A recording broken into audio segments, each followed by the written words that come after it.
Welcome to Zen and the Art of Real Estate Investing. What if you could learn from experienced real estate investors, find out what got them to where they are now, get insight into their daily habits, and take these insights to inspire your own growth? Each week, Jonathan Green shares an in-depth look at the mindful approach to real estate investing. Jonathan is a lifelong real estate investor, advisor, and coach, as well as the founder and team leader of Streamlined Properties. Whether you're looking to start from scratch, get to the next level, or just for a straightforward and honest approach to real estate investing, Jonathan seeks to provide a free mentorship program you can take with you anywhere. Now, here's Jonathan. Thanks for showing up to hear another episode of Zen and the Art of Real Estate Investing, and we're getting in the dirt today, and I mean it literally. We're going to talk about finding freedom faster by flipping dirt with Ligia and Mike Deaton. Their website is flippingdirt.us, so I think I've tipped you off. This is a land flipping show and a land investing show with a proven business model, low startup costs, and good ROI. Let's get to them now. This is episode 205 of Zen and the Art of Real Estate Investing with my guests, Ligia and Mike Deaton. And that's guests because you know I love when I have a couple or partners on. So this is going to be exciting. And they are the founders of Flipping Dirt. The Flipping Dirt coaching program is designed to help others grow their own real estate ventures, produce mounds of cash flow. Everybody likes that. And enable lifestyle transformation, which I think is important. That's their story. Mike and Ligia, welcome to the show. Jonathan, thank you so much for having us on. We're excited to talk. Yeah, I'm excited to talk to you. I really do like having two people on the show, especially couples, because I think it's really important in real estate investing to both be on the same page, or there's no way you're going to be successful. Let's start with that. Were you both on the same page when you came to real estate as something, hey, we need to switch it up and do this? I would say we were very much on the same page. We have our own podcast, the Cash Flow Fight Club podcast, and we love also having couples on because then we can bounce kind of this perspective back and forth. But, you know, my view on the whole spousal relationship in life and in business is, you know, we came into this with a really strong personal connection and a really great way of just interacting with one another.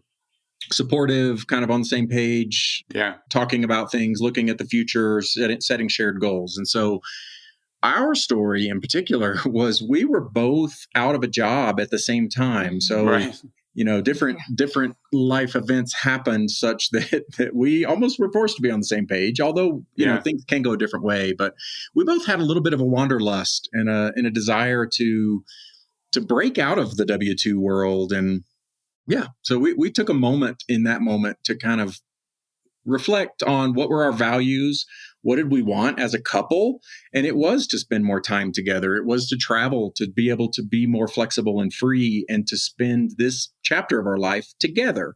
And so for us, getting into a business that allowed us to do that was a priority, and we found land. Yeah. Awesome. I think it's interesting because you guys were both in Fortune 100 type of business. So, you know, it's great. You come home and you see each other, but you're gone all day at separate jobs. And then you're both exhausted when you get home. So there's not really that same thing. Was that part of it for you as well, Ligia, to try to figure out like, hey, how can we do this together and also find something new that will allow us to travel and something we can explore together that's also not, you know, mainstream like Fortune 100. This is what you're going to do every day. Yes, for sure. And I would have to add that we were both burned out at that point in our lives where Mike was traveling maybe 2 weeks out of a month. Wow. I was working for a company that I didn't have any job satisfaction. We were really burned out, and that really made us interested to look forward and to try something new together. Yeah. And we knew that we have a plan B always. We can get jobs possibly if we need to, but we really wanted to try something new and work together for ourselves.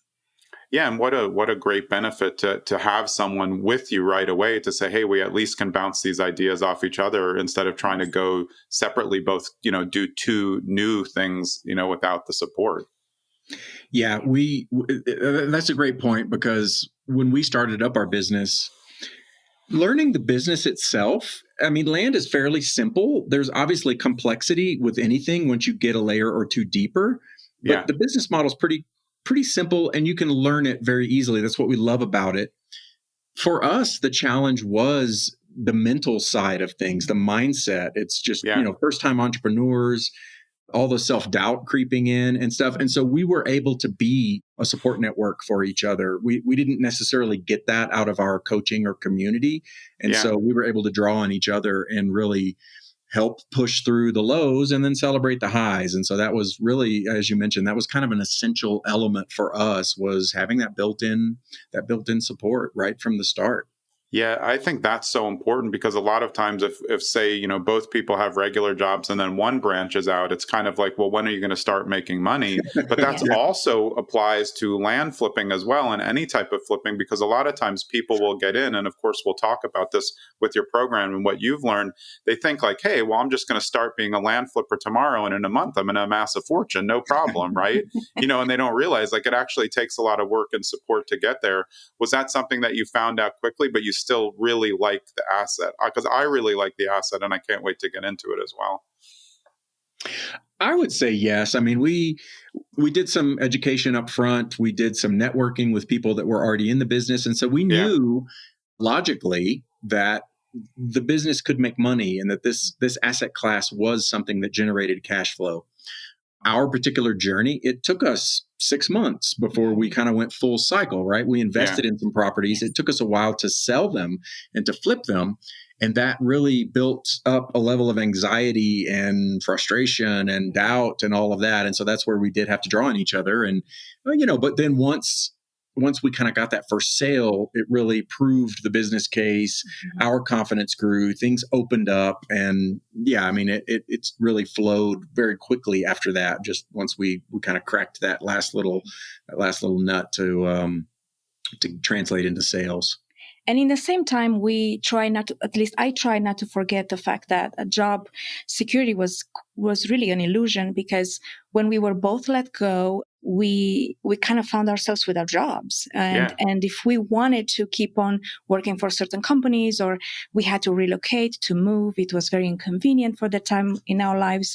So that was also another motivation, that we really wanted to learn something. And as soon as we started having success, we started to love it, and we had experienced then the freedom of location, the freedom of time, the freedom of schedule.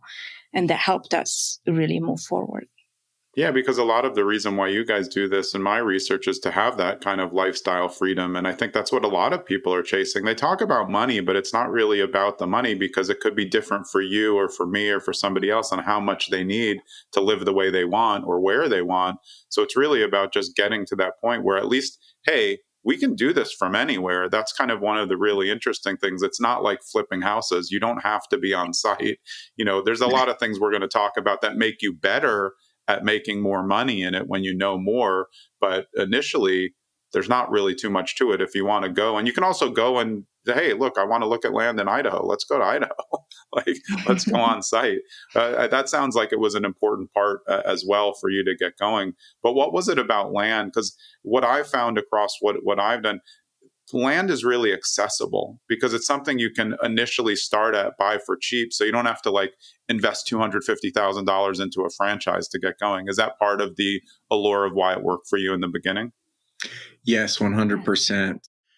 Prior to being let go, maybe a year or two before, I had a little bit reawakened this Robert Kiyosaki cash flow quadrant mindset of getting more on the business and investing side of things and generating cash flow. And so, I was listening to podcasts exactly like this, where we were exploring what are the different ways that we can get engaged. And I heard 2 different podcasts having 2 different guests that were talking about land flipping at the time. And they were talking about how they were just generating really unheard of, on a percentage basis, ROI, right? So you invest some money, you make 1,000% on your earnings, and that's within a few months or something. And so it really piqued my interest, and I went down that path a little more deeply and invested in some educational materials, and those came, but I didn't do anything with them because I was working full time, and I just sat on the desk, and maybe I glanced at it a time or two, and so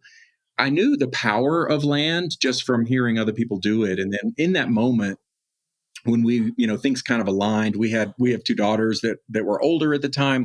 We were empty nesting or close to it, and so my personal risk tolerance grew because I knew, okay, they're going to be off to college and kind of doing their own thing, and that's set aside. And Ligia is really supportive in a risk type environment, very much open to taking chances and risks. And so all of those factors really clicked into place for us at that moment. And we had this material. And so land we just decided, we said, hey, let's give this a shot. It sounds kind of crazy, but we just set a 12-month time window and said, let's give this 12 months.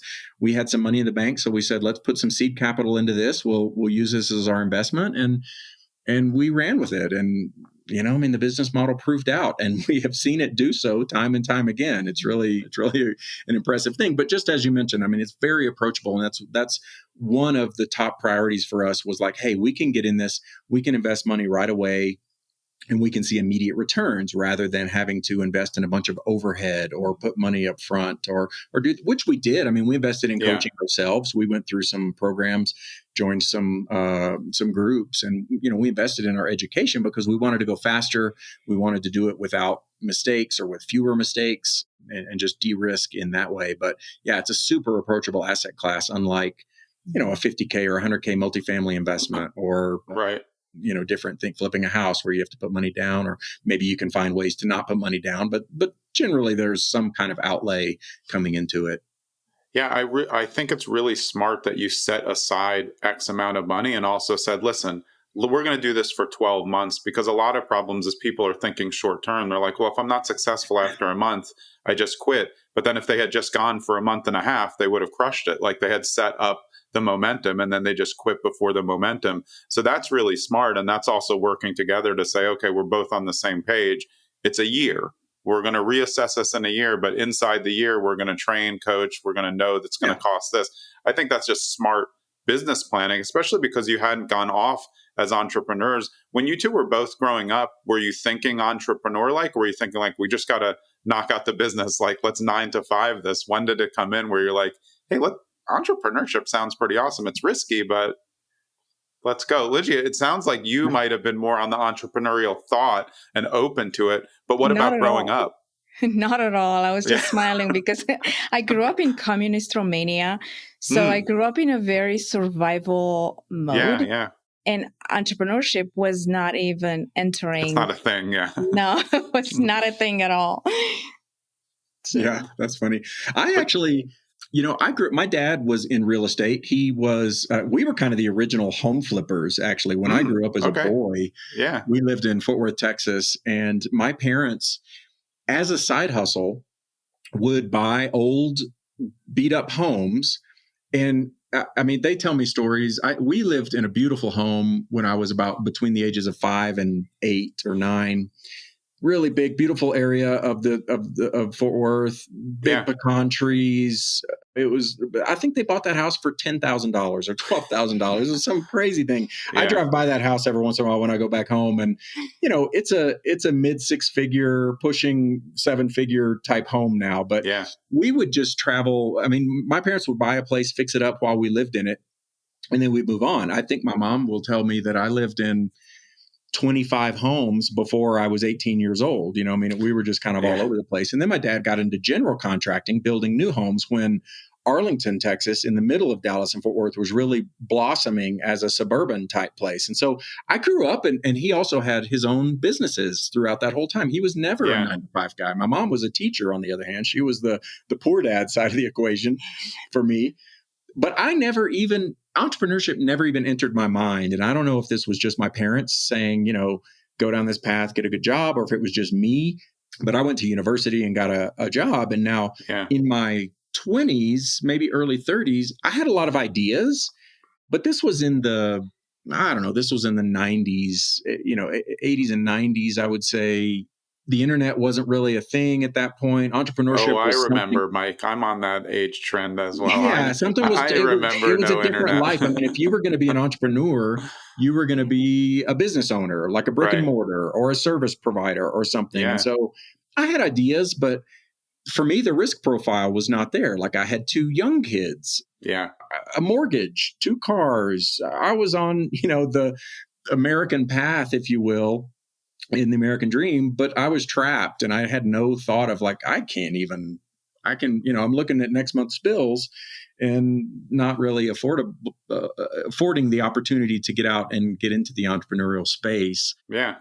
And it was a bit nail biting to even pivot out of corporate life into entrepreneurship. I mean, thankfully for us, we had money set aside and we had the ability, we had a runway of time and ability to be able to do that. And, but yeah, entrepreneurship was really never really an overwhelming thought in my mind until that moment. And now I could never dream of going back, really. I mean, I would make the world's worst employee, I think, if I had to get a job. If any potential employers are out there listening to the podcast, I would make a great employee. But there's a lot of important points. I mean, I can tell it's like now that you've done it, of course, like this makes sense. This is what it is, but it is a hard step. But what's important, I think, for people to be really good as entrepreneurs is, you both have careers you could fall back on. Right. Like you said, you don't want to, but like for me, I was a lawyer. Worst case scenario, I could just go be a lawyer again. Mm-hmm. And I have other skills. I was in other businesses. So at least I know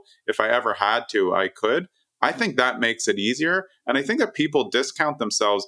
Whatever skill set you have, you can go back and do something else. Even if you're younger, of course, I wouldn't be, quitting my job at 24. I'd, work up and build some savings. But you always have a skill set. Don't you think that's something at least that you knew you're going to say, hey, we're going to do this for a year. But you know what? If it goes wrong, we're not going to burn like all of our money and we'll just go back and do our old career. We may not like it, but hey, we tried. Yeah, that's what Ligia was mentioning earlier about we had a plan B. We knew if this failed, okay, worst case, we go back and get jobs.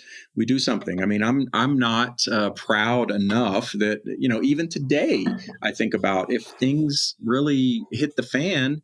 Right. We live in a small town. There's not a lot of nearby employment opportunities, but I'm not against going to work at the grocery store or hustling anywhere I have to just to make the bills. But I know I have more marketable skills than that will likely land me something else. But yeah, I mean, there is a time and a place. I mean, I'm not discounting. I loved my corporate career. It gave me so much opportunity. I traveled the world. I did an expat assignment in Romania where I met Ligia and we fell in love and got married. Yeah. And, all of these things were great. And it gives me actually the business mindset that I have today. We run our business very much like a business. We have, meetings, we have planning sessions, we have strategy sessions, we have a KPI dashboard. I mean, all of these things go into making it as successful as it is today because I learned many of those skills. Almost all of those skills, really, I learned in a corporate environment. I had the opportunity to work for some amazing companies. Like I worked for Motorola when Motorola was king of electronics. I worked for Nokia when Nokia was king of mobile phones and then pivoted into Microsoft. And so I just had the opportunity to learn from some of the greats and to really carry that forth. And now I love giving that back to people and helping them grow their own entrepreneurial journey, whether it's a side hustle or a main hustle.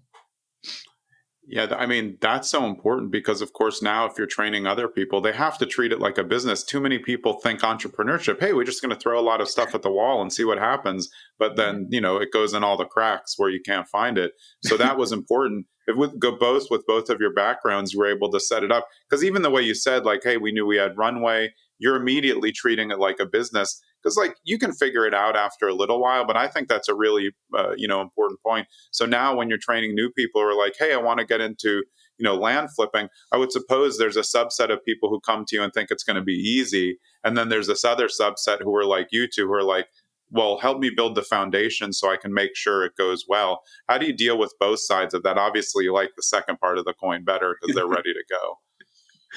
Yeah, I mean, yes, social media and all of the things out there today really put a veneer on things that make things seem overnight successes. And yeah, of course, we're guilty of the same thing. I mean, land more than many things can very quickly become a cash flow machine. I mean, yeah, but it's not a guarantee. I mean, when we were growing our business, we would see other people that started around the same time we did that were having more success, right? And so comparison is the thief of joy or happiness, as they say. And so we tried to avoid doing that, but it's inevitable. And so it does happen. As with anything, we were having a conversation with someone on our podcast the other day where we were talking about coaching programs and how, if you think about a normal distribution, well, there's tails on both ends of that distribution, right? So if you have 1,000 students coming through, then you're going to have a handful that just have, unparalleled success. And those become the testimonials for the program. And then people think, oh, I get in this program, it's going to be, I'm going to be 1 million followers and making all this money and things like that. But yeah, there is some expectation setting when clients come to us. And one of the first things that we try to do, or actually one of the first things that we do, not that we try to do, we sit down and we have a strategy session and we say, okay, what is your goal? And whether that's, do you have 40 hours a week to put into something, or do you have 2 hours a week to put into something? Do you have access to no money, or do you have access to a lot of money? And so our program and what we try to do uniquely, or at least what we feel is unique compared to some of the others that we've had exposure to, is craft a very personalized business plan. And it very much comes down to setting those expectations, because somebody who has a lot of capital and a lot of time, they're obviously going to be able to go faster and farther in a different way than somebody who's starting with no money, which there's a way to make that happen. It's just going to take a bit of time to put your sweat equity into something and build it up and get it going, or find creative financing ways to get things done. And so there is very much an expectation setting when people come into our program. And even in the intake process, we really try to vet that out and understand, what is the path going to be like, so that both in our land business and in our land coaching business, the thing that I would say you and I kind of hate the most is unmet expectations. Like, I don't like to give refunds. We'll do it, but it means something's failed along the process. Right, and so, as much as possible, we like to get that out up front so that we avoid things like that and we really come at it. But yeah, I mean, it really is about setting realistic expectations. Not to say we don't all want to have stretch goals and things can happen. I don't want to dampen anybody's energy and say, hey, this is not going to happen or whatever. But it's really just about kind of setting what is a realistic expectation, and then let's aim for the stretch goal and get you there as best we can. Yeah. I mean, haven't you guys found that some of coaching, it's user error? They come in, like you're saying, that's why you need to do the intake and be really sure about who you want to accept in, because you don't want to be in that position later to say, well, I'm giving them a refund, but they really didn't even try. Right. Have you seen that, Ligia? It's like you guys went in probably when you were taking coaching with a really good attitude, but not everybody. Some people just think it's going to be easy, and if they pay the money, that's what it takes. But pay the money and do the work to be successful.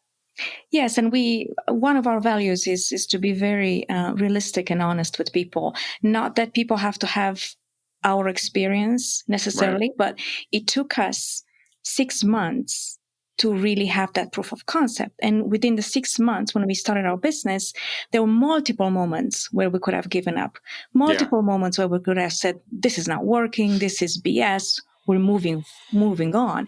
And even if we want to be honest with people, and even if they want to do this as a full-time or a side hustle, it's still a very active business. And it still takes grit, and it still takes that commitment to try and not giving up too soon before they get that proof of concept. So we do want to be very honest with people and give them that realistic view of this business model, because it's not get rich overnight. It can happen, but it's an exception if it happens. Yeah, everybody can get lucky. But I think one of you said something really important. It's not the actual profit of the first couple deals. It's the percentage of the profit, because a lot of times it's like, whatever, you can buy something for $5,000, but then you make $5,000. Like, that return is insane. If you capitalize that out. Is that what happened to you? But I wanted to ask about that first deal or the first couple.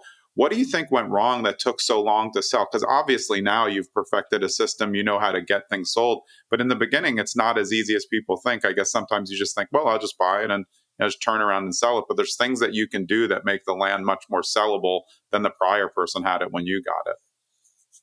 What would you say? Have you thought about that? Yes, I think in the beginning we were not, I would say we were not necessarily in the right market. Because marketing channel, you mean? No, in the right market with the products. The marketing inventory. We were buying, selling in. Mm-hmm. We were not in the right market because as soon as we hit a certain market in Colorado, we just started selling land like bread and butter. It was like hotcakes. They just went off the shelves really, really quickly. So I think it took us a while to find our own market, even though in the community where we were part of community with other land flippers, people had success everywhere. Mm-hmm. It was just for us. We just didn't have, we weren't necessarily in the right market. And then it also took us a while to market the properties well. Yeah. On Facebook Marketplace or whatever channels we used, it took us a little bit. Yeah, I think playing off of that was more my initial thought is I like the markets because we did find along the way that our passion comes through when we talk to people about land that we love. Yes. We were at one time kind of buying some West Texas dirt and different things. And we were like, who's going to buy this? And whatever. That comes through a little bit we were neither one of us have a sales background. And so that muscle took us a while to develop as well. Just that being able to convert and to close on deals. But one thing that we have observed is different people, and I don't understand the logic to it, but different marketing channels. And so there's free channels like Facebook Marketplace, Zillow, Craigslist, eBay, whatever. And then there's paid marketing channels. We know different people who have raging success on one channel and other people that don't have any on another. Yeah. And I don't know exactly what that is, but we kind of found that as well. It took us a bit to, we were being steered in one direction and we just weren't having success. And once we pivoted into a different channel, things opened up a little bit, and whether it was only that or some other combination of factors, I don't know. But yeah, it just took us a bit, and we had a good support team, and we had a good support team in each other. We got through it, and that's one of the things with our program today. We try to lean on the mindset and the mental side of things, and really help people push through obstacles and stay the course and have the grit and do things like that. Because, like I mentioned earlier, that's where we felt a bit of a lack in our program. And so we thought, okay, what would be our unique selling point in something if we were to do something? Like, why would we do something unless we could do it differently? And it's very much kind of down that lane. It's helping people with both the business side of things, but also with the mindset. Hey, it's Jonathan. I hope you're enjoying this episode of Flipping Dirt with Ligia and Mike. Now, they offer something called Land Baron Coaching, and a lot of you may be interested in coaching in a specific subset, and this is where it works. I myself am rolling out a coaching program as well, but this is a little bit more nuanced. My coaching is based on the principles of lifestyle architecture. If that sounds interesting to you, you can go to zenandtheartofrealestateinvesting.coach, and you can find all the information about it there. Reach out. Let's get back to Ligia and Mike. Yeah, what do you think was the difference when you got to that place in Colorado where you're like, it's just starting to work now? Was it because those properties were maybe just not, dirt? Maybe it was like a nice view, or there was something else there that made it a little bit more aesthetically pleasing to you to turn around and market it? I think it is that. I mean, we've talked about it many times, and it's just our happy place. We love the mountains. We love pine trees. It's a place that we would want to buy and have a second home or a primary home. I mean, we are fortunate here. We live in the mountains of Colorado now, beautiful setting. And so I think that just very much shines through, and we were eager to buy it and eager to sell it. And we always thought, hey, if we aren't able to sell this one, we'll keep it for ourselves and we'll be able to use it. Yeah, I mean that's real estate though in a nutshell. Like you can keep it if you want. It's probably going to appreciate in value. Land sometimes moves slower depending where you buy, but if you're buying in the right area, whatever you're buying in real estate generally is going to go up.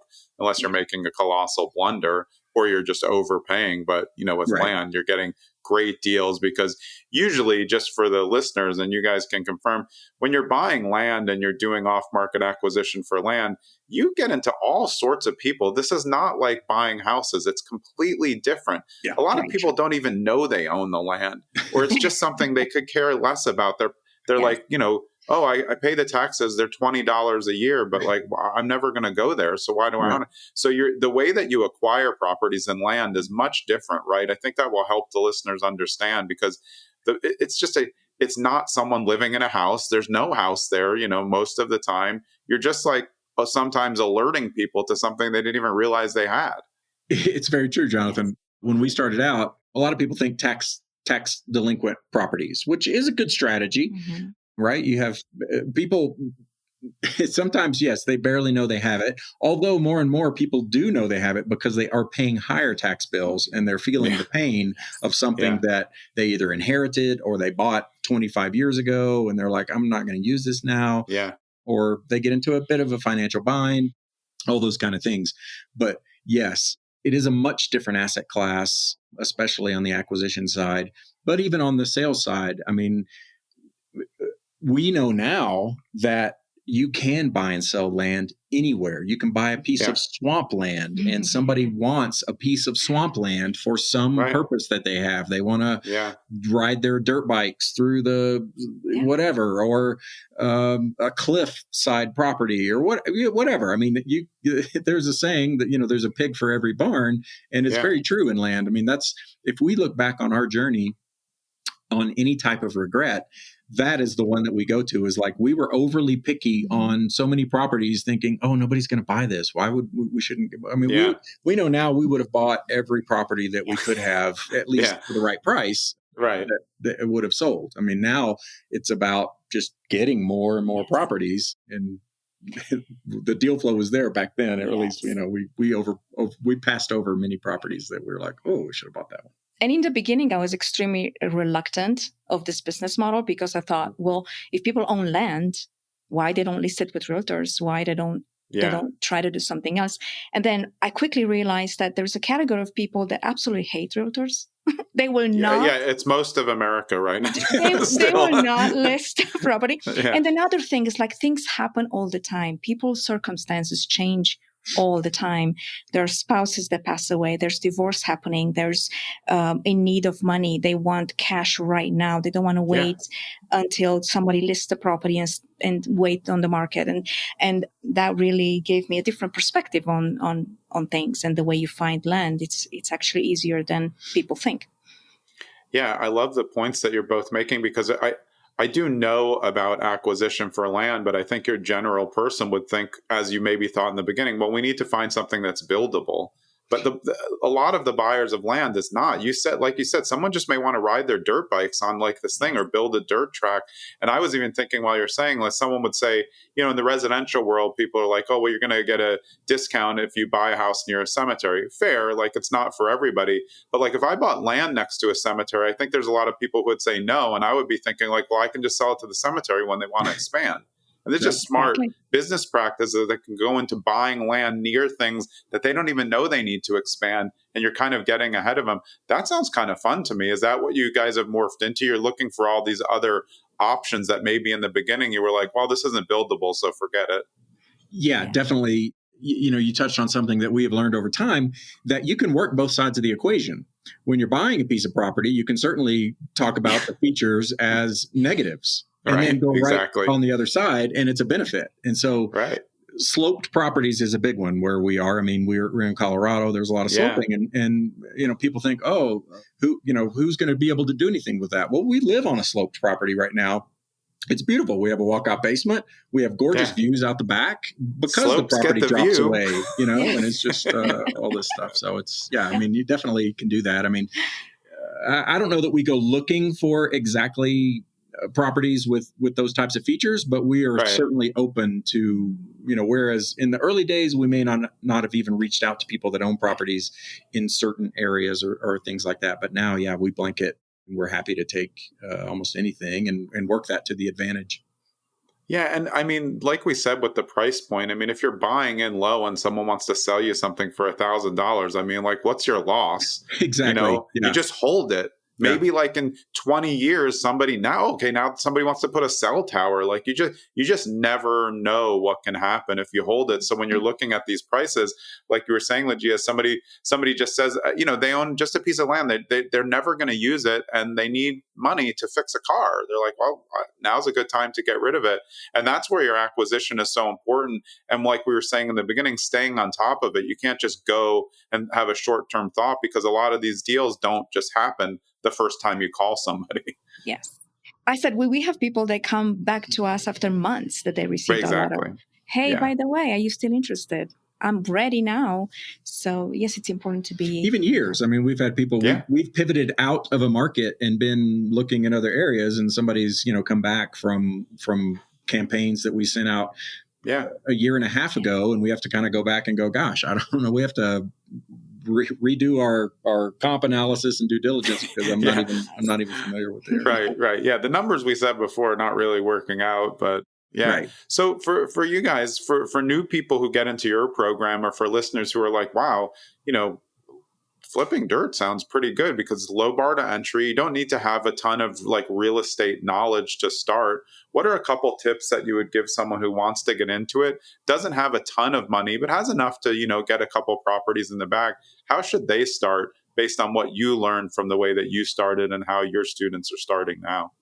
Well, first and foremost, I would say part of what we do on our initial client setup is exactly that. We look at kind of what resources do you have available: time, money, skill set.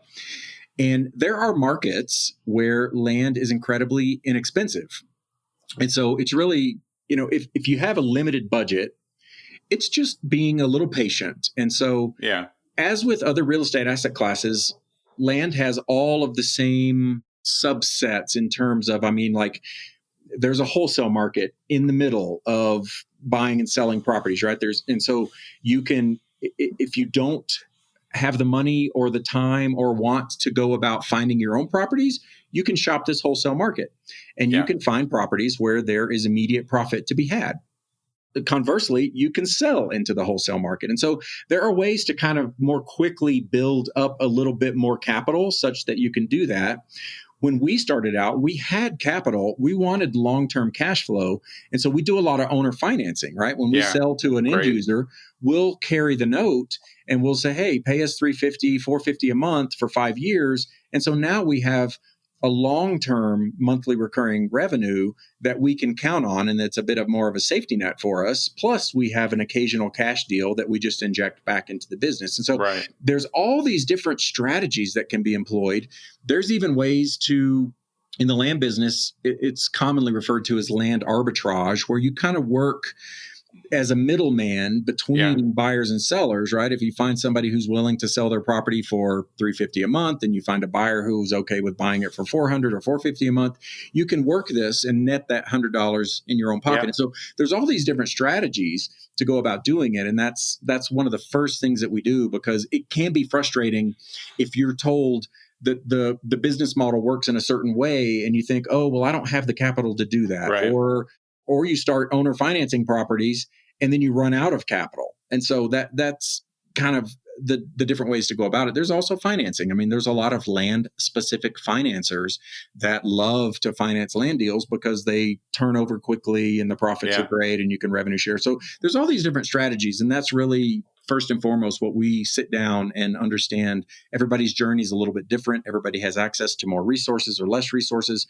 And so it's really about customizing a bespoke program that really gets people where they want to go in the most efficient and effective manner.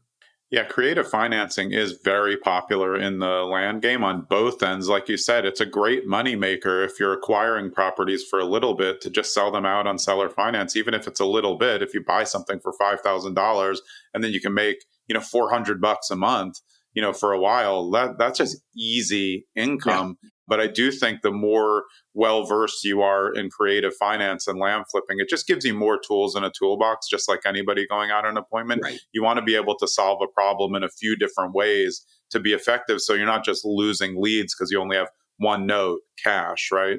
Right. Yeah. Yeah, that makes 100%. sense. Yeah. So, I mean, now in terms of your deal flow, how are you choosing markets? And then how are you adjusting to price points now that you've been in it so long? Are you looking for only bigger deals that turn into developments for other people so the spread's bigger? Or do you still kind of like these small deals or send those off to students because, they can get the little bit of the meat off the bone? No, we still love, I would say 80% of our business is we try to buy properties, I would say between maybe 5 and 50,000. And 50,000 may even be a little bit on the high side, but we quickly found out that the amount of time is essentially the same. And this is true of most asset classes, right? I mean, you're putting in work with underwriting or lead generation or all these things. And so for us, the amount of time that we put into buying a $500 piece of property or a $1,000 piece of property is the same as a $10,000 piece of property or $20,000 piece of property. Now, I will say, to your point, once you get, I don't know, let's say closer to 100,000, 50, 75,000, people are they're less open to selling their property for pennies on the dollars because they know there's a certain value there. And so they'll go after it. But at the same time, we don't need to make 100% ROI on a $75,000 piece of property. We can make 10% or 25% or whatever, just because we're going to net money out there. Those deals are a lot,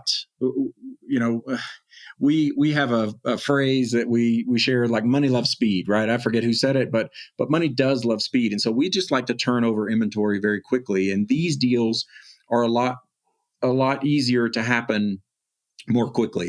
It's easier just to buy them, to sell them. Mm-hmm. There's a marketplace. People are willing to pay $20,000, $25,000, $30,000 for a piece of property. And if they need to own or finance it, they're much more comfortable making a $500 a month payment than a $1,500 a month payment. Once you get up in that level, the buying pool really shrinks down. And so it's harder to turn those over. But we still like the bigger deals. That's where financing comes in, when you can, not put your own capital into something. The development and the more value add type plays within land, we don't do too many of those. We talk about it. 2025, we've talked about doing maybe a few more of those, but they're just a bit. This business for us is so stress-free and fairly easy.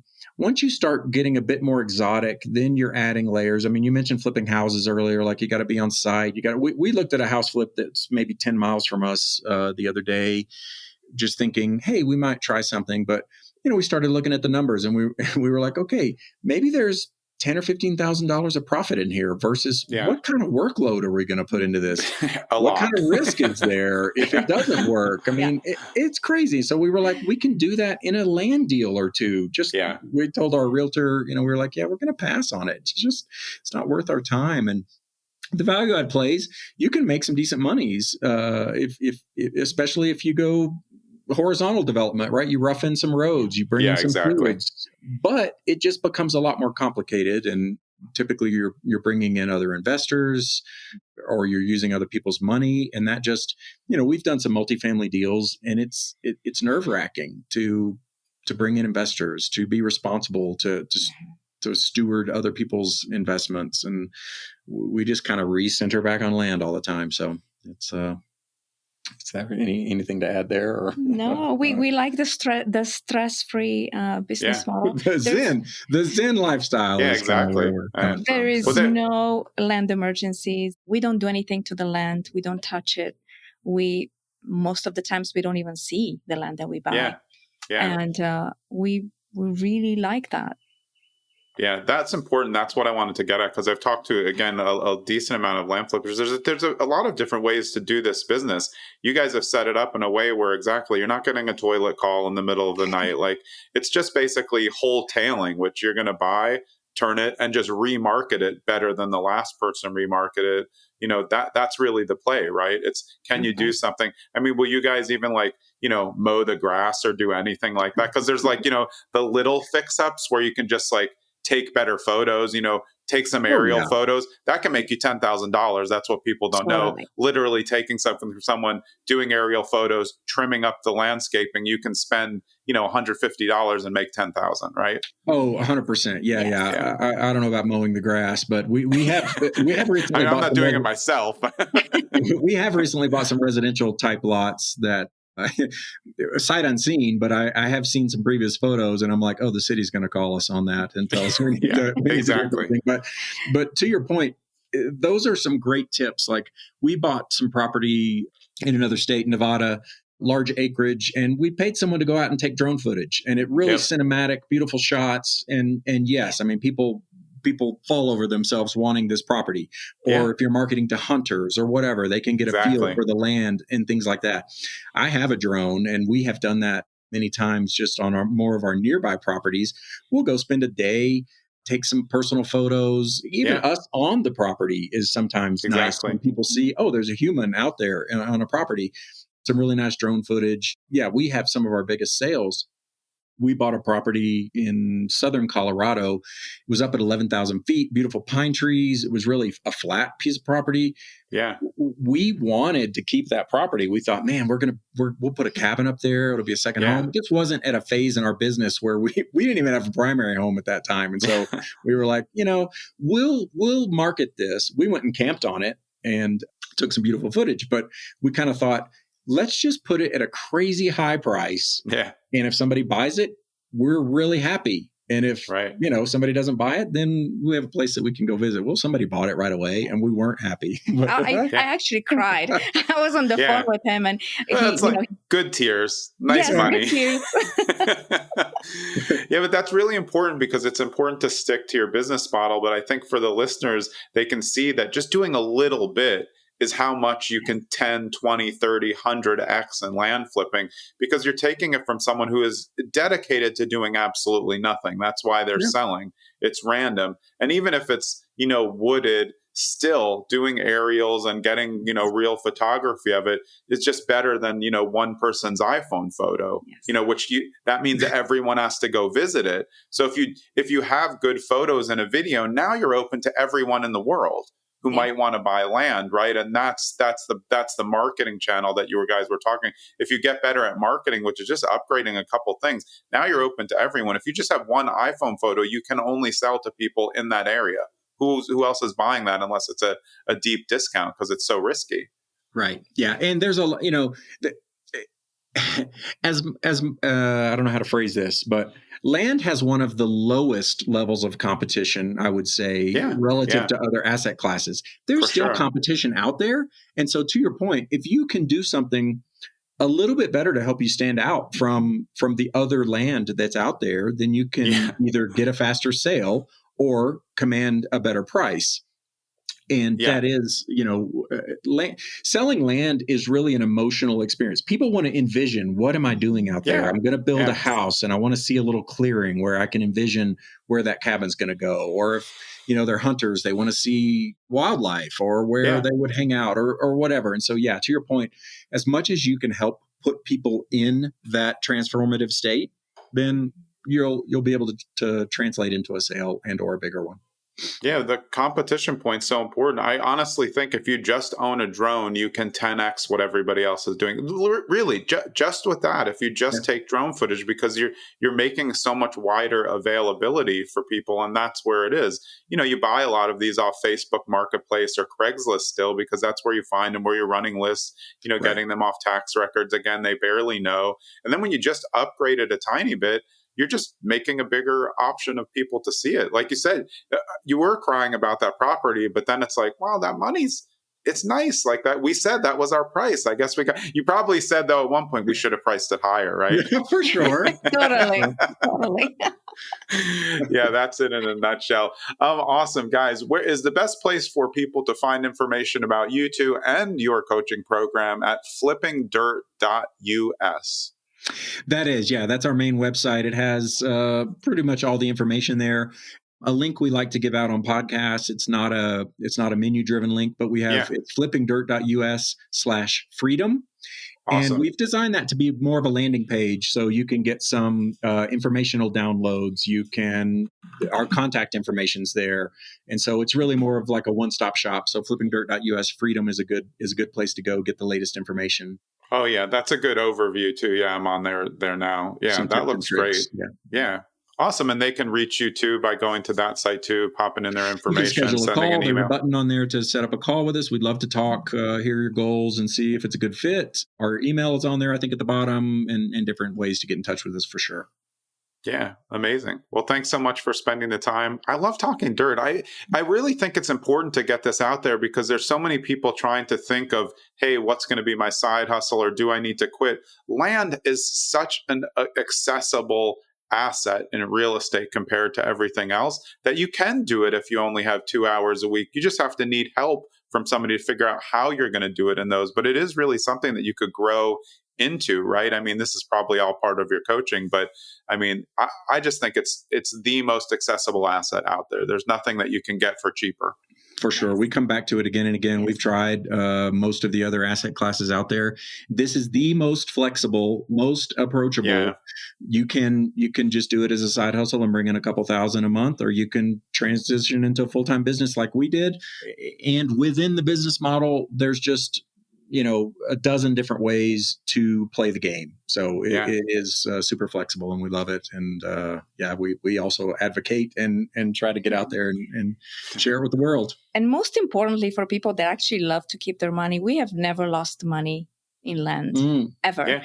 Even on properties that we thought we would never sell, never lost money. Yeah, you buy it right. Because you can just hold it. You can just wait it out, right? If you're not, because especially if you're buying at low input costs and high volume, like there's no rush to sell, an $800 property. What's the big deal? There's other things in there. That's a great point. Yes. And that's it. I mean, you don't have to do a big buy-in. And if you can wait, you just can't think it's going to be an overnight thing, right? That's the key. And that's why you do those upfront things, because you're not turning over $1 million business in 3 months. I mean, if you are, great job, but that would be really difficult. You need to do 18,000 deals. Awesome. All right, guys, we will link to all of your information in the show notes. I really appreciate you spending the time. It was a great episode, and I look forward to staying in touch. Thank you, Jonathan. Likewise, man. All right. That was Ligia and Mike Deaton from Flipping Dirt. You can find them at flippingdirt.us. I'm Jonathan Green. We'll see you next episode. Thanks for sticking around so you can get the preview of who's coming up on the next episode of Zen and the Art of Real Estate Investing. And this is a good one. It is The Wandering Investor. That is Ladislas Maurice, and we're going to talk all about investing outside of the country for Plan B purposes, for citizenship purposes. This episode goes deep. It's highly relevant if you've ever thought about investing outside of the country of the United States, and also thought about, hey, is there any way I can go dual citizenship or at some point possibly move? We do it all next episode with Ladislas. See you then.